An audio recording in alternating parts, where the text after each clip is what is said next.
வணக்கம்.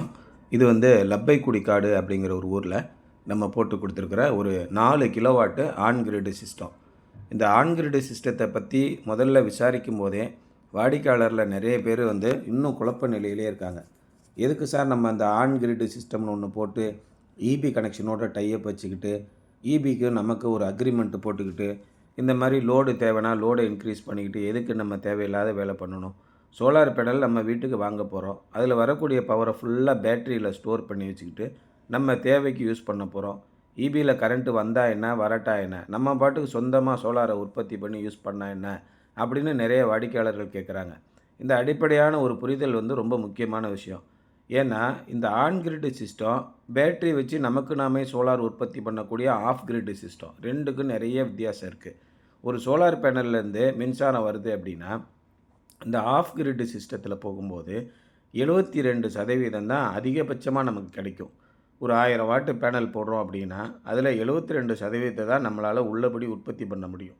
ஒரு kilowatt on grid சிஸ்டத்தில் நம்ம போட்டோம்னா ஒரு நாளைக்கு சராசரியாக 4.2லேருந்து 5 யூனிட் வரைக்கும் உற்பத்தி பண்ண முடியும். இதுவே ஒரு கிலோவாட் ஆஃப் கிரிட் சிஸ்டமாக போட்டோம்னா ஒரு நாளைக்கு சராசரியாக 2.5லேருந்து 3 யூனிட் தான் உற்பத்தி பண்ண முடியும். அதே மாதிரி ஆன் கிரிட் சிஸ்டத்தில் மின்சாரத்தோட இபி மின்சாரத்தோடு சேர்ந்து இந்த சிஸ்டம் ஒர்க் பண்ணுறதுனால ஒரு 4 கிலோவாட் சிஸ்டம் நீங்கள் போட்டால் கூட 7 கிலோவாட்டு 8 கிலோவாட்டு கூட நீங்கள் யூஸ் பண்ணலாம். அது ஒன்றும் பிரச்சனை இல்லை. 4 கிலோவாட்டுக்கு எவ்வளவு அந்த இன்வெர்ட்டருக்கு தங்குதோ சோலார்லேருந்து பவர் வருதோ அதை பூரா எடுத்துக்கிடும். எக்ஸஸாக வேணும்னா இபிலேருந்து தான் எடுத்துக்கிடும். அதனால் ஒன்றும் குறை வராது, ஓவர்லோடுன்ற பிரச்சனையே வராது.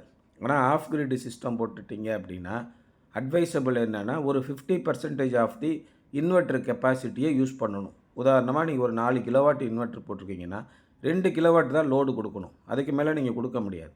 மூணாவது என்னென்னா ஆஃப் கிரிட் சிஸ்டம் எல்லாத்துக்குமே பேட்ரி வைக்கணும். ஆன் கிரிட் சிஸ்டத்துக்கு பேட்டரியே கிடையாது. மெயின்டெனன்ஸு குறையுது. இப்போ லெட் ஆசிட் பேட்டரி போடுறீங்க அப்படின்னா தண்ணி ஊற்றிக்கிட்டே இருக்கணும் 2 மாதம் 3 மாதத்துக்கு ஒருக்க. வருஷம் 2வது வருஷம் மாதம் தண்ணி ஊற்றுற மாதிரி வந்துடும். 3வது வருஷம் 4வது வருஷம்லாம் ரொம்ப கவனமாக நீங்கள் பராமரிக்கணும். லெட் ஆசிட் பேட்டரி வருஷம் 72% உங்களுக்கு எஃபிஷியன்சியாக இருக்கும். 2வது வருஷம் 3வது வருஷம் 4வது வருஷம் போகும்போது 40% அளவு கூட வந்துடும். இப்போ அதுக்கு தகுந்த மாதிரி லித்தியம் ஃபெரஸ் பாஸ்பேட் பேட்டரி வந்துடுச்சு. அப்படி நம்ம போட்டு நம்ம ஆஃப் கிரிட் சிஸ்டம் போடும்போது ஓரளவுக்கு பெர்ஃபார்மன்ஸு கொஞ்சம் அதிகமாக இருக்கும். ஆனால் ஆரம்ப கட்ட முதலீடு இருக்குது பார்த்தீங்களா, 2 மடங்கு அதிகமாக இருக்கும். இதில் ஒரு 4 கிலோவாட் சிஸ்டம் ஒரு 2,50,000 ரூபா 2,75 நம்ம போட்டுடலான்னா இதே ஆஃப் கிரிட் சிஸ்டம் நீங்கள் போடுறீங்கன்னா 4 கிலோவாட் சிஸ்டத்துக்கு கிட்டத்தட்ட நெருக்கி 5,00,000 ரூபா வந்துடும்.